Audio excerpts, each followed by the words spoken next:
respect people. Yeah. Right. Put them in their place. There's something that someone says, and that's the fact that you don't honor people at your own level. Yeah. Honor people at their level. It's more than design. You can't just say, okay, I'm a designer, I only use Photoshop, and that's all. Bro, you're joking. You are practically about I don't have to open my laptop to show you that I'm a designer before you consider I know what I'm talking about. Yeah. You understand? I have words of experience because I'm willing to learn and I'm still open to I learn. want to call the attention of the world towards that thing that they look as imperfect. And I think clarity is all about knowing what you want and going after Yeah, it. true self. I want to help 10 million people communicate their big Thinking ideas. very shallow. You think that the entire stuff I'm getting from this particular business is profit. We feel seen, we feel valued. And marketing is done perfectly well, and sales is easier. What exactly do you wish happens on earth because she exists? Do it. Have you said that?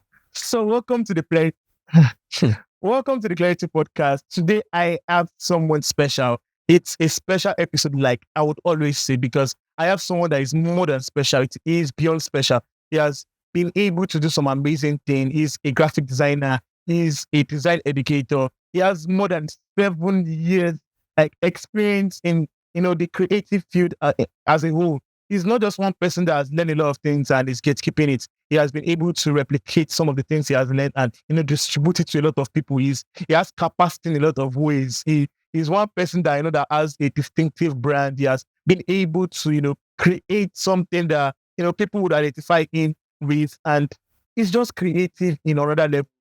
There is one level of creativity and there's another level of beyond creativity. He is one of the greatest communicators of our time that I personally know. And today I have the one and only Deji, the designer. Welcome to the podcast. How are you doing? My brother, how you doing? It's so amazing to be here, actually. I'm so happy to be here. It's beyond amazing. Thanks. For me to have you here, it's like, wow, we are having something. Seriously, I was looking forward to this particular episode of the podcast because, when we started the whole Clarity Podcast, I was just like, I have to get Deji on the podcast because you're one person that, in my own personal early years of design, we met and, we got a lot of things together. And man, some of the things you've done recently, I'm just like, man, this guy. 2016. Yes, we did meet around 2016. And, in any way that you can, just introduce yourself to us. I know that enough people know you already because I know you, and I believe some people in my audience should know you as well. But I want you to just introduce yourself. Like, who exactly are you? How did you get into the design industry? How did you become a branding person? How exactly did all of these things happen? Tell me. My story is quite fun. It's interesting. I said, I won't say it's fun, right? So I think it got started around that 2015, I said, initially. Right? So after school, you write your jam, you write your post UTME. Yeah. So bro, for me, after I wrote my jam, I post jam me. Like a jam paper. Okay. Right, so I couldn't enter. So I applied for medicine and surgery. Okay. Right, so I couldn't enter. I didn't get the cutoff mark. I think the cutoff was about 74 or so at that time. I got to like 55. So it was far. Very far. Right. But the interesting thing is that I assumed I was very brilliant. Right. Based on secondary school and primary school and stuff. Okay. I should be debate. Wow. Perspective. Okay. It's very perspective to brilliance. So that's that 1 year where I was at home and before I entered school eventually was where I eventually learned design. So what particularly happened was that after the post-jam issue, right, my dad's younger brother, my uncle, came around. I was like, why not enroll him? No, usually they say go and do computer training, that kind of thing. Okay. Yeah. So I think I was fortunate for the fact that I didn't go and do computer training in quotes. Basically, I did more desktop publishing. That is Microsoft Office, Word, Publisher, PowerPoint. Yeah. Then, in addition to that, I did WordPress, web design. So that's what I was fortunate to do that. You understand? Wow. Usually, you just got there to type. Yeah. How many types? Right? It doesn't make sense at this age, right? So that's what I did. That's where I started my journey, right? And it's interesting to know that starting as a designer actually started as part of maybe for example, for the web design stuff now. Yeah. When I'm giving a particular task to do maybe to design a website, yeah, I need to do some design. Yeah. For a website, right? So I usually use Microsoft Publisher to do that design. Right. So I was telling someone recently that I started designing with Microsoft Publisher. Wow. If I moved into CorelDRAW, then I don't shoot. It was crazy. Right now, if I tell some people that they know that you can use Microsoft Publisher to design, they didn't know what it means. Wow. So practically I started, right? So I started that way, and then I developed myself. Definitely, I watched a lot of videos, took a lot of courses and all that. Right. Thank God for people like you. Right. That introduced me to Photoshop. Right. Then I've just been been in the Adobe ecosystem since that time, right? So for me, I believe that I'm a sum of people. That's what I can say. I'm fortunate, so I'm grateful to our people, whether directly or indirectly, to actually impact my life to become who I am right now. Because I'm not near where I was. Well, I still believe that the summation of who I am right now is the let's say the gracefulness of God and then the impact of people in my life. You understand? So so now who is Deji, right? So I'm a brand designer, a product designer, a web designer, a lot of designer. But primarily right now, I'm a team lead and the founder of BSL. So BSL has a studio and we have an academy. So for the studio, we attend to to clients whereby the access on demand of design services. And then for the academy, we empower creatives worldwide. Right? People want to learn design, want to pick some things, mentorship and all that kind of thing. So basically, that's the summation of what I am right now. And of course, there's a personal brand. So, that's basically it. Wow. Amazing. Because, when I met you 2016, I think we met through church at that time. And, there are just very few people that want to just do design and are willing to learn. You understand? I think you were using Corridor at that time, and I was just like, because me, I'm one of those people that like those times I used to be very Corridor disgusts me a lot. I know that a lot of people that create beautiful designs, but because of the potential of Adobe Sheet at that time, I just feel like you're missing a lot. You understand what I'm saying? And we got connecting at that time, and we exchanged a lot of things. And your ability to be able to for in like 2-3 years, I started seeing your stuff, and I was like, damn, that's good. And it made me understand that it is not just about the tool. It's about the person itself. Like you actually made me understand that you are this kind of person that is not just about Corridor might have been limiting anybody at that time, but like the fact that when you start handling like Adobe Sheet, I was just like, this guy is good. You understand that kind of thing. And like I'm so fortunate to know someone like him. So I want to understand, because this was when we knew each other. You were still in school, right now you graduate. Yeah. I want to understand, like, how were you able to juggle school together with you being able to dive into that skill? You understand? Be able to like say, okay, I'm learning this skill, because it looks like just when you started school, like you actually started, learning those things full time too as well. How are you able to juggle these two things together and one day affect one for you to be able to succeed at the two of them? How did you do that? Okay, all I've said, don't answer this question. I think I'm literally. Okay. I can't say that right now. Yeah. As I think I just have to open up that space, right? So what I would say is this, right? As I said earlier, after my post jam and all that, I used to be brilliance. I see right. I just felt I found my passion in something different. That's not the academic journey, right? The career path was not related to academics at all. You understand? I'm sure if I wanted to bring it fully into the academic journey, I would not have the problem with it. I've always been a brilliant student. You understand? I just wanted something else, and that was design. I found design, right? And the interesting part is that I found it where I was entering school. Even before I entered school, I was already designing before I entered UI and all that. And it was crazy, actually. Trust me, if I said it was easy, I'm lying. I'm lying, really. But design has opened a lot of doors for me that I didn't have my certificate here. So that's never opened a door to me. That's not opened a door for me yet, right? So, but design has opened a lot. I can't tell you that internationally it has opened a lot of doors for me, right? I was meeting with a particular person. I don't want to mention him right now, but I was meeting with a particular brand right now.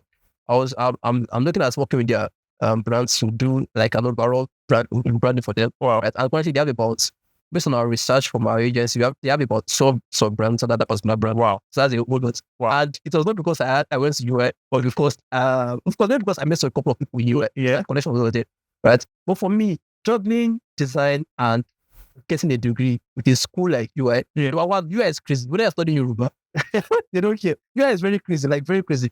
They have very high standards on standard, because they don't care whether you're studying the most useless course in food. Yeah. UI has very high standard. Yeah.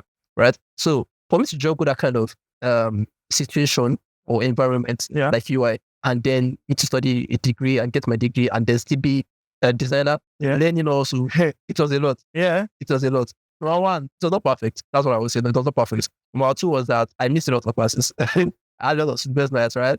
And it paid off. To some extent, it paid off. It paid off, definitely. Paid off. But I think one of the things that often was the fact that I just had to know that, okay, in fact, when I was in 200 level, I was speaking to a very good friend of mine, and I was telling her that I want to drop out. Right? not because I want to drop out, because I want to drop out. I was hoping I could get a school or university in Nigeria that is offering design as a degree. Okay. I looked for it. Obviously, there's not. There's no Like I don't know why will a country that has a lot of creatives, yeah. creatives, there's no school that's offering a degree. Of course. If there's a school that offers today, trust me, they will sell it. Fairly does, yeah, of course. I looked for, I didn't see it. I was hoping to just drop from you and then enter those ones. So Yeah. because I noticed my passion. So I can do for life without being bothered about it. Yeah. You understand? So I didn't find that. So I couldn't. She just advised to just push through. I understand. And that's the one that actually affected me. Right? I was not the best of students. In fact, most of my lecturers. It's not. I remember I had a scenario by I think that issue the particular course, and then the lecturer was like, "If I know you, I'm fine." I like that. Even when I don't know you. Right? So it's crazy actually. It's crazy. But for me, I believe that I was able to like just find that balance in between. It's not exactly a balance, but I just find a way to have a system to see. Right? So usually I just find a period where I can read. Usually most likely in the night. So I read overnight, then in the morning I do my stuff. Understand? So that's basically how it helps me. I shall push myself. So push myself out of this wow. And I'm done. And I'm up there. I've got no masters to look for. Unless masters in business. I'm not going to study masters. So what did you score? No, I don't take it. I want to. I don't want to get, but because I would never get. No, just try. Attempt. Maybe I would have said, okay, maybe you went for maybe something like CLA, communication and language art. You know, if you can guess it, I'll give you just one chance. If you can guess it, I will transfer the ticket to you. How many courses are they offering you? I don't get the chances. Okay, let's say geography. No, you have one more. Think carefully. Okay, You have to ask your audience. Eh? Yeah, let's go. Thank God. Right. So when I studied microbiology, wow, you can never think about it. Like, oh wow. I thought so. I'm like, she have probably thought I studied maybe computer science or something like that because it's very far apart. World of microbiology and design is very far apart. Not talk of even the what it takes to study, and even like microbiology to me is like, you know, like maybe siblings to the mates, like maybe you are still all those things that you have to cram and all of that. The plan when I entered the microbiology was that I was going to cross. The type of student I look up there this now. No, let me just take this course out. I will cross. When I entered, I was like, I'm not crossing anything. No. I didn't even there was a possibility. But one is that there was no possibility to cross from faculty of science to faculty of medical science and all that. Plus, even me, that should be College of Medicine, not faculty of medical science. But I myself, I've never been taking this course because I could see the frustrations of the medical students. It's crazy. The kind of stress they go through.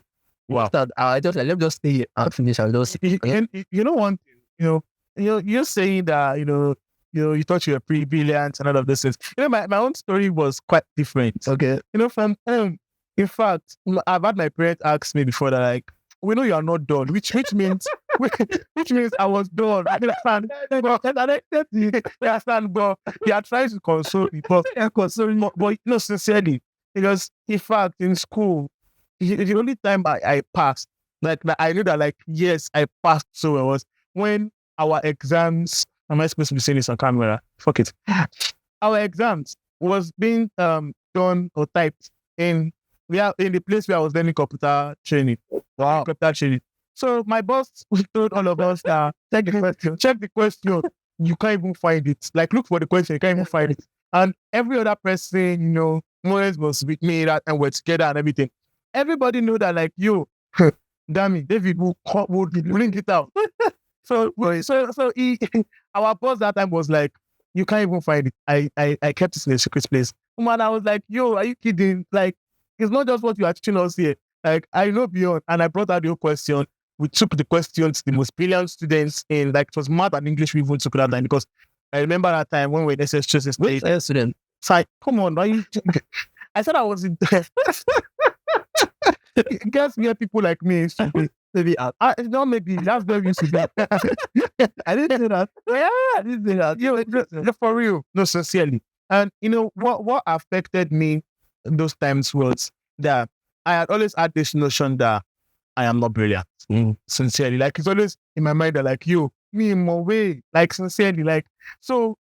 My parents would like anytime I fail, my parents would like they'll try to console me and try to tell me that like if there was in fact a time that the only thing I passed was Yoruba and Greek. And I don't know who was saying it. Among one of my siblings was saying that, do you want to become an herbalist? Or a farmer? You understand that it's Yoruba and a Greek that you have to pass. So, like, sincerely, and this was like where my whole personal, my whole struggle started from. Yeah. And, getting into an institution that, one way or the other, I said, and that's when I started noticing that, like, it was not because I was done. It's just that I didn't find my own place, you understand, kind of thing. And I noticed that, like, what was happening was, I think Precier said it at a particular time that we judge a tree, we judge a fish by putting it on a tree, and we judge a monkey by putting it underwater. I was not just in my own habitat. Yeah, good. And I noticed that, like, I started having interest in things like literature and all of those things. And also the things that I was keying my own energy on. So for me, I used to, like, see people like you that, like, are brilliant. I used to just look at you people that, like, wow. Like you must have everything. In fact, when I tried UI too, I think the cutoff was I read so hard because I was no for now I won't lie to you.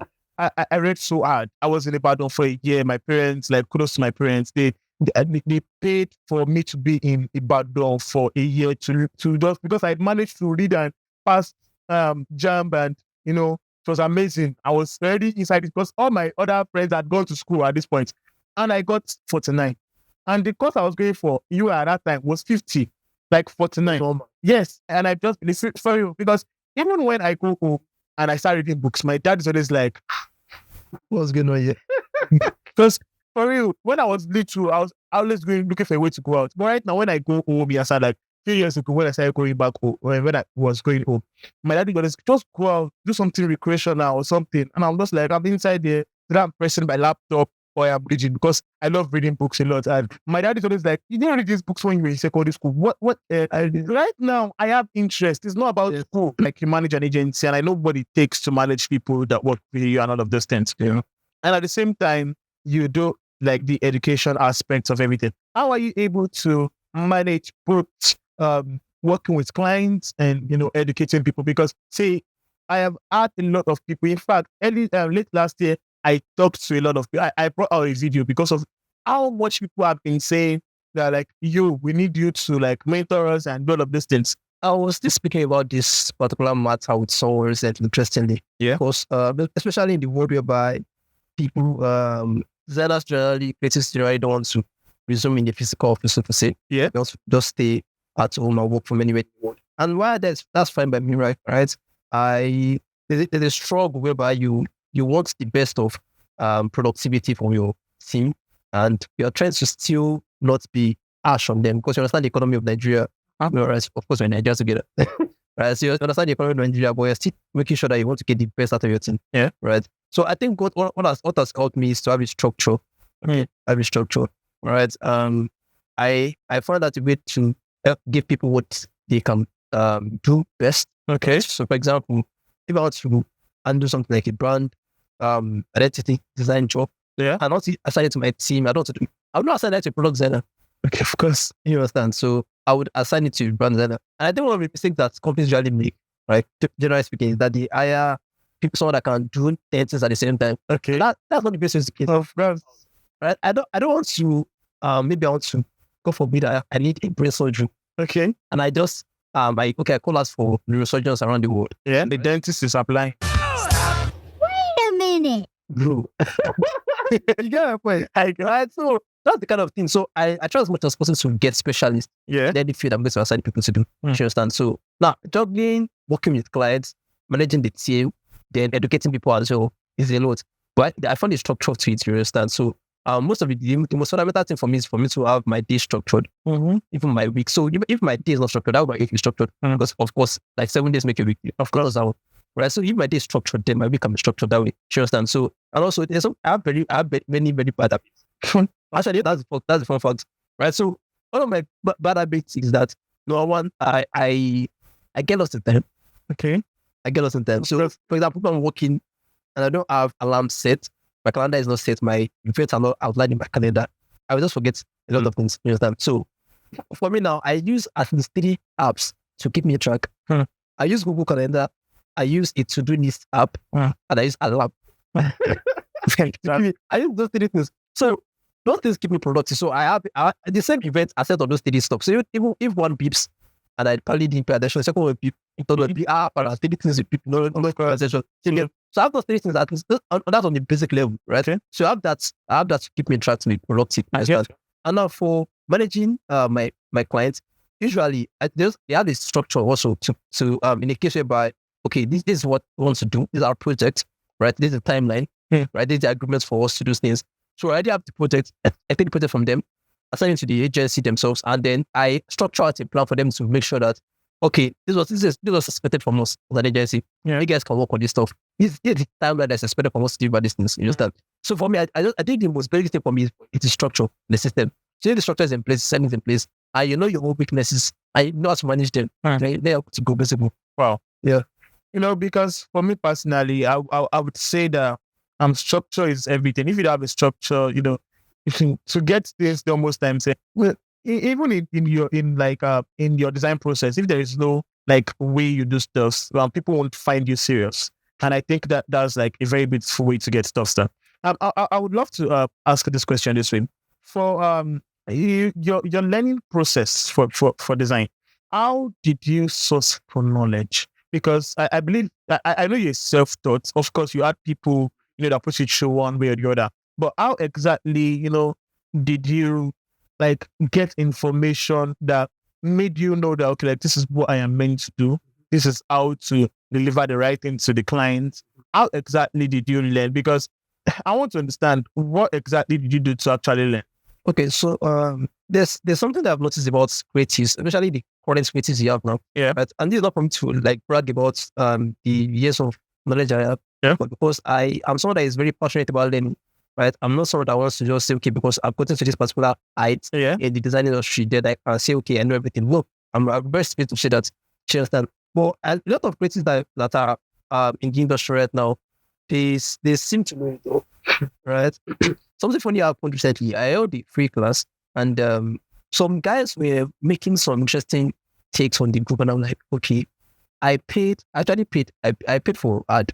This is a free class. I paid like over 30K just for me to run that. Wow. Just for the ad budget. That's the ad budget. Wow. A free class, right? So just for me to bring people together to learn stuff concerning UI UX. I just finished class.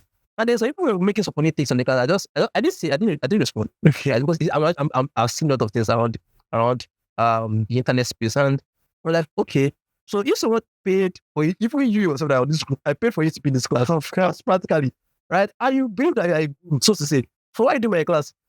Do you understand? So I believe that a lot of creatives don't want to learn, right? They sometimes I made a particular comment or a particular post long time ago whereby I said something about the fact that a lot of people, when I say creatives, not just designers now, right? They come to you, maybe they're learning actually. That's fine. You are learning, because all of us are through the learning phase. They come and say, okay, I'm learning something. I did this particular piece of maybe design. Can you review it for me? Can you take it so to say? And usually what they're looking for is not your criticism. Not just show off. They want to show off. Yeah. They want to take praise though. I don't get those common about designers. I don't get those things. You're like, you want to critique your design. You want to be better or not. You choose one. Yeah. You understand? And they just want the opposite of everything. So I think one of the things that actually hurts me is the fact that I maybe I might have my bad side, so to say, but I'm always open to learn. If there's something I want to learn, or probably I'm not sure about, and I find out that maybe someone can help me to do it, I would definitely want to learn another person. If I was not open to learn, you're a designer yourself. I met you a designer. I was willing to open my ears to learn that, okay, Photoshop has more advantage for me. At that time, best corridor, I moved to Photoshop. Yeah, of course. Why was I like, okay, I just no, I'm very good.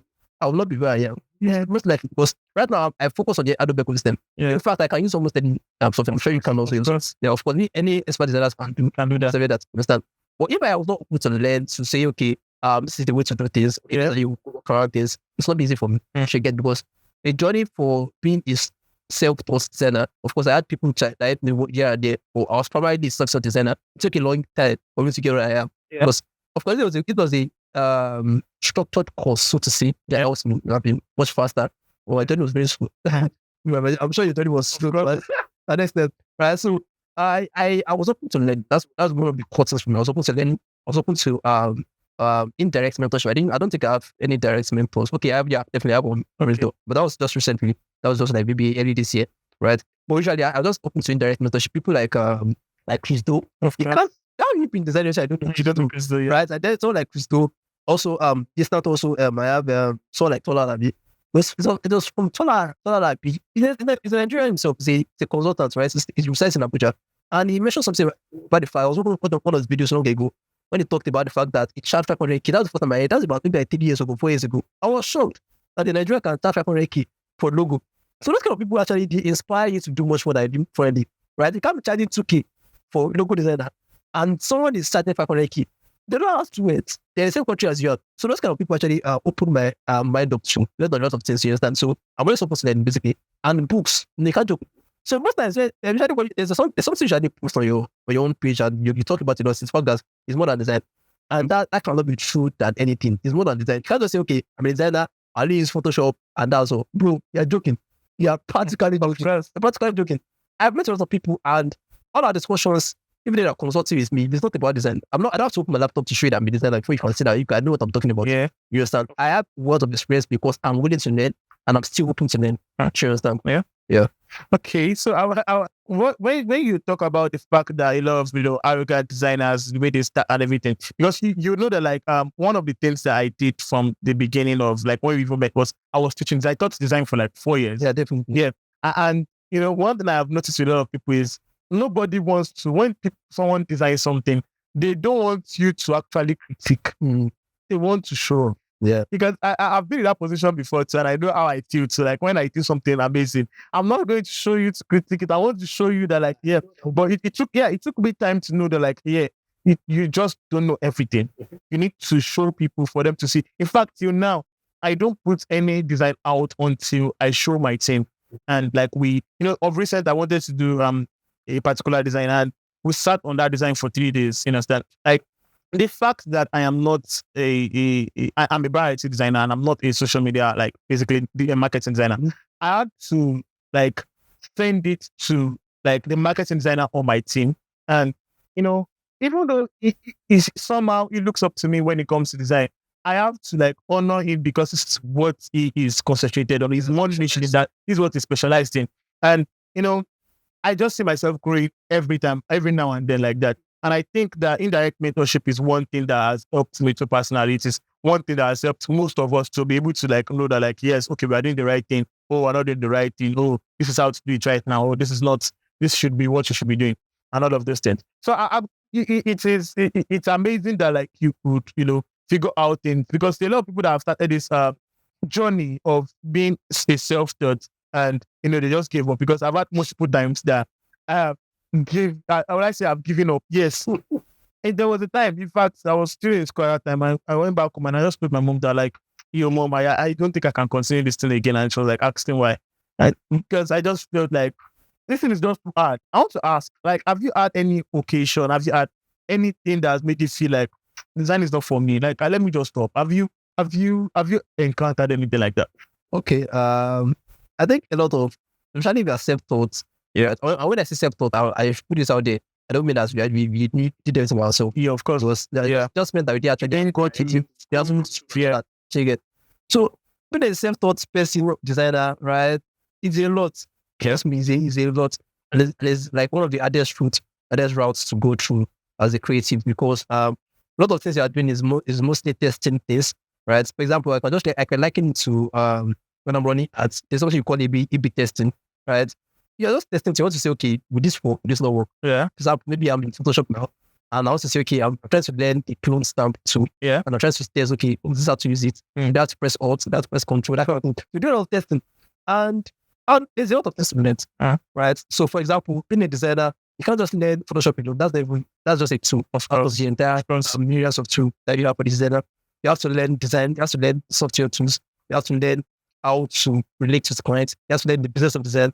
How to write contracts, how to do agreements, how to issue invoice. There's a lot of things. Yeah. So that is actually very hard to do your own. Yeah. Actually.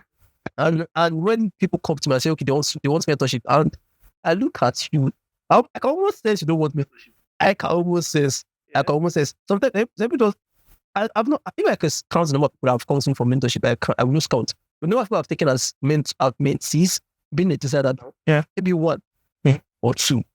And those 1 or 2 say, I'm like, okay, why did I take you? Because I don't know where they are yet now. I can't be chasing you as a mentor, Yes. You understand? You're supposed to be my mentee. And there's only a time this particular mentee I was with, and he didn't have a laptop, right? And he said, okay, he uses a phone to design. That's fine. I don't know. I'm not against sponsors. It's about design. It's limiting. Yes. It's limited. Yeah. You understand? But still, it's start from somewhere. You get- Somewhere, yeah. It was using a phone. I paid for a course. Huh. Where you guys go and learn Wow. using a phone. I don't know where the guy is right now. I don't even know what to do with the course. There's about that time also I had a community. I paid for a logo design course. I did have my own course at the time. So I Okay. paid for a course. I think it was Layers course also. I paid for Layers course. Layers is a very good designer. Yeah. Layers course. And I put it to the community. You guys can add us did. People that access the course, they said that they didn't even come back to say, okay, thank you. As simple as thank you. But they didn't even say thank you. What did you do with the course? Because Are you better now? Yeah. What you came through? I can't pay for your course. I'm not a mentor. That is like a community. of course, I understand. I paid for your course, and you guys, there's no point. Sure, understand? I don't know. People have a lot of advantages, and they misuse them. Hmm. They misuse them. Of course. Just talking about laying, like, There is a badass. you know the about us. There is a badass. Yeah. There is a badass. I was talking to a friend of mine. His name is Deji, but he's a photographer. And when I had about layer, I was really layer. Right now, if I want to contact layer, just contact my guy. In fact, I'm hoping to speak to layer very soon. I'm hoping that you come on board with Vincent Academy. Okay. Open maybe a course or something like that. Something very something very funny happened. There is a badass. Something very funny happened. Is it 2 years ago, 3 years ago, between I and Lay? Okay. He was rushing to church that day. He was going to church that day. So I don't know what happened. I was going to withdraw at that GTB in front of UI. Then I looked at this person and I was like, that's like, fortunately for me, God was so amazing that he had something like, I think his bank app or something was not opening that morning. And he had an issue that very morning. And I know that like that issue doesn't happen. It happened for my sake, sincerely. And one way or the other, I had to just help. I was fortunate and grateful to help that morning. And, I've been looking at it for some time, but I won't lie to you, he and Deji, You move direct. You can. yeah. Were the ones that I used to look at, okay, like the people that are down with me that I really look up to. And, we got talking that day, we exchanged contact and all of those things. And he might think that, okay, it was just something unfortunate that happened to him. They understand, like someone as big as him, and that's that kind of thing. Yeah. But I know that it happened for me. Yeah, I guess. Do you understand that kind of thing? And, after that time, the rapport I've had with him, it just made me understand that this person is not just about, being a designer. He's this person that on that, because I know that I think he just like a Muslim Deji, I think he's an economist. Like I think he studied economics or something. And the kind of way these people design would just make that like these people are just they are not meant for this town. They are not meant for this. But I think he switched into like UI UX too. Yeah, Yeah, and I want to understand like how do you those people that they are kind of close, like Claire, how do you think we should relate to them? Okay. How do you think, of course, it's amazing to have them, they are very good at what they do, you understand? Of course, we're good at what we do too as well, but how do you think we should relate to those people? Should you relate to them as mentors? Should you relate to them as, okay, of course, they are way, way older, you understand? How would you say you would, if you have like a blank check with Leia right now, that like, he says that whatever you ask of me, I will do. Really? What was you asking? Okay, so what did I've learned, right, in my own entire life, apart from the fact of being a designer, is to respect people. Yeah. Right? Put them in their place. There's something that someone says, and that's the fact that you don't honor people at your own level. Yeah. You honor people at their level. Right? Yeah. So for example, people want to invite, let's say I want to host who would I use? I don't want to use someone like maybe President of America. Okay. Right? And let's say when I want to eat, I don't eat like 6 p.m. Okay. breakfast, like 6 p.m., right? But I'm hosting the President of America, Biden. I would definitely make sure that he has all the best 5-star. Of course. So if I was going to honor him at my own level, I would start being food at 6 p.m. Okay. Yes. But I'm honoring at his own level. I'll give him food at the right time. Yeah. So that's the same way for me. So for people like Leye, the major writer is now, I think he came up. Yeah. I think after his marriage. Yeah, he traveled with his wife, right? So before I think Leye is still around. I know he's still in Ibadan. And if I was going to get the branch from there, for me, I'm not someone that likes to trivialize things. Okay. I don't even like fittings. Okay. I don't like fittings. So let's say players like, okay, bro, I'm giving you an hour of my time. That's not too much. I give you an hour of my time to ask whatever you want. I'm going to take that hour and ask what the questions of my life. Okay. Right? I'm going to pay for it. Not because I'm trying to bribe him, but I know the grace on his life. Slay is an amazing man. Of course. Slay doesn't know me personally. But the part I bought his quote at that time, I gave to my community members. Okay. That's probably the reason I knows about me. You understand? Yeah. He doesn't know me personally. Oh. Yeah, probably Bible study, but I've seen him from afar and I know he's doing amazingly well. Yeah. Right? And sometimes when I see people on, for example, the street walls of Twitter, and they do things that they even carry in the talk, and like, okay, you guys don't know what I told you, I don't know, you don't know what I mean. There's some people that are like gatekeepers in every industry, every realm, right? There's some people like gatekeepers, Level. when it comes to design industry in Nigeria, Ray is one of them. Of course. Image is one of them. Sure, that's one of them too. Of course. And if you don't pay that regard, and when you not get to your own level, so to say, you go to, of course, people are great. You go to that level, Yeah. and people are looking up to you also. So And you expect them to respect you, to revere you. So you can't get what you didn't like. that happen. And I've seen this happen time and time again, right? There are two levels of designers. Let me say there are actually four. There are four, I'll tell you, right? And it's based on two things, right? People that know, Okay. and people that are popular. Right? So you can know design very well, you're very good. Yeah. And you're not popular. Yeah. You can be popular and not, Yeah. right? I think that's three. So you can know, can be popular together. And there are people like Lay, they know it and they're popular. Of course. The major also, they know they're popular. Yeah. So that means they know they're popular. Of course. As people that they are popular, they don't know it. I will know. Of course. We know. And they expect us to revere them because they're popular. Bro, you're not good. Of course. You can't say it. But So because you have a fine workspace doesn't mean you're good. of course. Because you have the video, they're like, That's to be the evidence that we are going to. That's the evidence. right. So I'm so funny. Yeah. You know that those guys are to be respected. They deserve their accolade every single time. They've done the work. I don't know where they started. But for someone like Tola Labi, I think I have a piece of history about it. I think he said it started maybe around 2002. Right. I think I was still Yeah. I think I don't give you one then. I can't even imagine what is going to design. I know, baby. And the first Adobe we installed before you eventually helped me. I installed what's on this Adobe 7. Okay. So That would have icon on it. that was right. But I don't think Adobe you see that People, Adobe was not that common. Even Nigeria, it was Corel Draw at that yes, time. I know. I think Adobe started getting more popularity around 2013, 2014 in Nigeria majorly. Well, like in Nigeria, even till now, like you see our printing presses are still using Corel Draw and all of this. They still do. And They still do. And for someone like Tola Labi, you see them call him Logo King, and you be like, okay, why they call him the bro? he has been Kind of. But if I'm not wrong, correctly, Tola Labi is about 43. No. Yeah, about either 43 or 42. so he grew into the industry. He grew.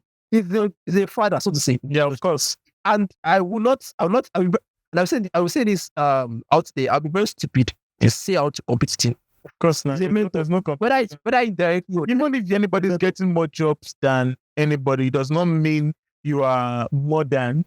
And I even think in the creative industry, there's nothing like being more than anybody. it's not. It is impossible to more than people. What you can just do is just learn and just like understand what some people have gone through and everything. Because I believe that in everything that we do, there is always a time of everybody. There's always a season for everybody. But it shouldn't be that we should forget our source. Because what we do. So let me go this way. If no, you're supposed to go anyway.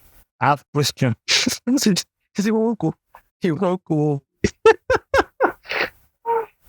So from your experience with the educational aspect of the design generally, what would you advise people that want to start or want to get into the design industry? What would you advise them to do? I want this question is in two ways. There are some people that they are young, maybe just fresh out of school, or that wants to just get into design, or someone that wants to just change career and just look like what I'm doing right now, I am not feeling it, and I feel I need a soft skill that can actually help me. What would you advise those set of people to do in order to get into the creative industry? Okay, when it comes to getting into creative industry, especially when it comes to design, I can speak boldly and authoritatively to an extent for design industry. And one of the things I would say is for you to have a structure to your learning, so to say. Okay. Right. That's one thing that most of us didn't get. Yeah. You have to have a structured learning because the thing is that time is against you. Yeah. Right. If you focus on a particular approach, by the time it's after like 6 months, that approach might have been outdated already. Yeah. Shake it. But once you have a structured learning, so to say, it's much easier for you to progress that way. Yeah. And so once you have that settled, the other thing you want to focus on is for you to actually do. Right? You actually have to. Yeah, if there is some in terms of that hourly job or value-based stuff right now, for some of us that are in like Nigeria right now, that when you earn in dollar, it makes sense. You understand that kind of thing. Let's say you have like a hourly job that pays you, let's say $15 per hour, and this can last for let's say a month, and for that same job, someone is willing to pay you, let's say $150 dollar. Paying you $15 per hour for 1 month will exceed $150. In fact, beyond $300. Which one of those jobs will you take? Since you said value-based pricing is like making sense. Okay, it comes to trying to get paid highly, right? And once you use that logic of okay, hourly base is going to give me an higher piece in the long run, right? Whereas the value based it will probably be smaller, quote, right? But I still believe that, as I said, there's the two ways, the logical part and there's the I think the wiser part, the wiser route, right? I can't say that this one is wise, one is wiser than the other, in the sense that for the hourly based, right? If it's something I know I can finish this job in 1 week, right? But because I want to be paid higher, let me say higher compared to charging value based, I want to do it for like 1 month. That's like extras I can get higher than what you are paying for, right? But when it comes to value based, and you do not articulate the value, actually. So that's a skill. Yeah. The skill. So the fundamental is for you to charge hourly based in quotes. Okay. Once you know how to articulate value, especially a strategist, they will know what I'm talking about. Once you know how to articulate the value, it's much easier for you to charge based on value, you understand? Because you'll be able to articulate, okay, this is what you're going to be getting, right? This is where you are. This is what to bring it to. You understand? For example, you will find out that, okay, maybe eventually this particular client probably doesn't really need the logo, really the website, and they're willing to pay higher for it. But they can see the value. Sure you get. Because I don't think it makes any sense whereby I can finish your work in 1 week and then you can start making stretch, and get your profit. Now stretch it. I'm not space myself. I was going to say that. I know that time is money. Yeah. So if I can do your stuff for 1 week, I get the same value for me doing it for 1 month. It doesn't make sense for me to check for another extra for 3 weeks. I tell you, it's about articulating the value. Sure you get. Yeah. Yes. Yeah. That's amazing. Yeah. So this last question is like a signature for question for us, and we always ask guests on the podcast this question. Because, everybody has a dream. Everybody has something that they are meant for. When you wake up, most times, like, I'm meant for something great and amazing. So I'll ask you, like Deji designer. Yeah. If there is one thing that you would say that, okay, like when God was creating you, that like, this thing is that thing that makes me, that I really want to achieve. You understand? That makes, beyond design, beyond everything. What are you looking at achieving, understand, that humanity is going to be a part of, humanity is going to accept in one kind of way, someone like Simon Sinek said, just cause, something that you are meant for the long run, something that will live more than you. What is that thing that you say you are meant for? Okay. I love that question, right? Because it takes someone to think deeply at it and to articulate stuff very well. So I'll take my time to try to articulate what I'm saying. So for me, I believe one of the core things for myself, and I'm not saying for anybody, for my own self now, is the God factor. Right? The God factor is very key to me. And not because I want to be a church boy. Yeah. I strongly believe, and I stand on that belief that life is spiritual. Of course. If you joke with that, you're joking more like practically, you understand? So I believe in that particular notion that life is spiritual, and then there's a God factor to everything I'm doing. You understand? So for me, I strongly am the opinion that if what I'm doing or the things I'm building can't outlive me, it can be a legacy, so to say, behind what I'm doing. Let's say I'm going to die tomorrow, because I'm not dying tomorrow.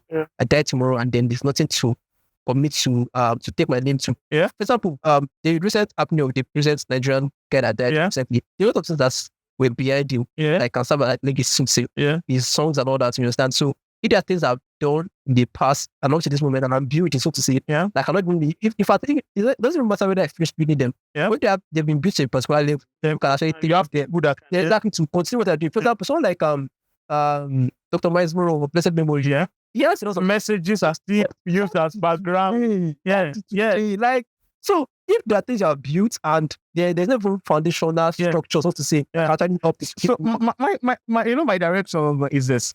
Like, what exactly? Because for me now, this is how I am said it, and it has become a vision for X-Brand too, which is we want to help 1 billion people, we call 1 million brands, people generally, to communicate their big ideas. And this came as a result as a struggle for me when I was young. The fact that I was able to communicate my value and who I actually am, and a lot of people just think, just that dull boy. Do you understand? But until when I found, design as a way to communicate, you understand? And right now we are on a mission to help 10 million brands communicate their big ideas. What would you say is that thing that is so big, that is so bigger than you? Because helping 1 million brands actually communicate, that they can actually express themselves, is a big thing that might outlive me. What would you say is that actual thing? Yeah. Okay. So for me, I would say that thing is already kind of articulated also in Vincel, right? That's the core. I didn't start Vincel because I want to make money, quotes, practically. Of course, the profit side is part of it. But I think any entrepreneur or any founder will be thinking very shallow. I think that the entire stuff I'm getting from this particular business is profit. Yeah. That's very shallow. Right? So there has to be a purpose behind it. There has to be vision behind it. So why I said it articulated in this sense is the fact that for Vincel, right, which is my agency and my academy, is the fact that our core vision, so to say, if in fact it's like more like our tagline, but what actually drives us is the fact that we think about ourselves as being your growth partner. So whether you're creative or your business, your clients, your startup, your SME, you think of us as your growth partner. And one of our core things is we want to be right now, it's just in Africa, right? When it's a very big stuff. When you think in Africa, and you look at a lot of agencies, you want to be in top 5, right? So when you think about, okay, this is our startup, this is my SME, who is the best agency for us to trust, to actually help us to grow, right? Beyond and become large corporations, beyond this Apple, Google, think about myself. That's this. For creative also, okay, I'm starting out as a creative, I don't have no idea what design is about, starting to think, who is the best person for me to go to the academy to actually learn how to design all these things, right? Come to me. So it's bigger than I am. I try to tell my team members, all the things I do right now, tomorrow I can stop being the CEO of Vincel. Someone else can come on board. But that vision is going to be there. Regardless of whether I'm there or not. So our core purpose is the fact that just being the growth partner of both creative startups and businesses. The reason why this podcast is called the Clarity Podcast is to help brands get more clarity, because I believe clarity is the only way that you can have a clear direction. Because if you don't have clarity, you could just move in and you don't have any destination. So, from what I just derived from what you said right now, you want your brand has to be a brand that people can lean on. Yeah. To grow. You understand? As if anybody actually wants growth, then they can lean on your brand. Because so I really want to understand, because this particular thing is what I am meant for. I want to understand. You understand? Like, I really want to have clarity, because there's this saying that says, if you can't explain it to a 6-year-old, you understand, it means you actually don't know it. You understand? I get to an extent right now, but I want it to be broken down to an extent that it is growth. You understand? Growth in what sense? I want to understand. I want to understand. So for Vincel, as I mentioned, the two major sub-brands we have right now is Vincel Studio. Yeah. We have this academy. The studio focuses on clients, right? The academy focuses on creating out to learn everything, right? So courses and all that, right? So when you say we're the growth partner yourself, right? It's like a broad thing. Both this studio and the academy that they key on that. So for inside HU, they are the mother, right? So when it comes to the growth now, it's in various categories. So for example, let me stay on the Vincel Studio, whereby you serve clients, right? When it comes to growth, and as a client, you say, of course, no business in this one say they don't want to grow. They're not skilled, that kind of thing, right? And growth can be in different forms, in various forms, right? And let me say, for example, on the branding aspect now, you said you want to grow, right? And you're your partner in that. How do you do that? Of course, you have a particular level you have currently, your brand image, your brand awareness, the level of brand loyalty you have, the level of brand traction you have currently. There are metrics there, right? You may not have the exact metrics right now, but of course, with research and a couple of digging here and there, we can bring out those metrics, and then you can say, okay, this is where you are right now. This is where you want to be, that kind of thing, right? So now, once you have the figures or the metrics of what you are currently now, Yeah. you can know that, okay, this is what you might suggest consult for you to do. Yeah. To move from this level to this level. That's for us to put. So it can be in various levels, not just for branding alone. Yeah. Right? For example, it can be in sales, right? So you're partnering in that also, right? So we have people that are partners with us also, not business now. People that are vendors, so to say, that are into marketing those companies, right? Okay, you want to grow in your sales. What are you selling currently? Let's say, for example, a month right now you're selling maybe like 1,000 units of product, so to say, and your level of growth you want it to increase from like 2005 per month. You understand? You now bring out the details. I'm very sure that for your particular business, 1,000 units of sales cannot be really that many factor. Okay. It can be your customer service. Yeah. Right. There's a particular establishment I went to recently. So I think I went to get a haircut, something like that. And the customer service was terrible. And I was going to get my head that I'm probably not coming again. But because I know the kind of value I get from the service, Yeah. I will probably want to go. But if I had another option, trust me, I'm not going to again. Trigger. So when I say that, okay, and then if that particular founder comes and said, okay, you're not making the most sales, they don't know their underlying factors that are contributing to what they are currently. Yeah. So for us, you have to evaluate every single touch point of your brand, not just the fact that you have a fine logo. Sure, you get. Yeah, I totally understand and I get that whole thing. And I think that, this is like a very beautiful thing. And I think that, VSL will be able to like, grow beyond, design, maybe like growth in a lot of other aspects, financial growth, understand, and all of those things. And I think that like it's a very beautiful vision, one of the like most beautiful visions I've had in a long while. And I think that you are doing an amazing job. Thank you, and I celebrate you for you. Thank you so much, Mama. But it's my pleasure. I know that this is just one of many like invitations you will get from us and to come up on the Clarity podcast. Our vision is to help a lot of businesses communicate their big ideas. We want to make sure they are clear, they know what to say. Understand? I personally have had issues with communicating, and now that I have a level of it, I'm still growing at it.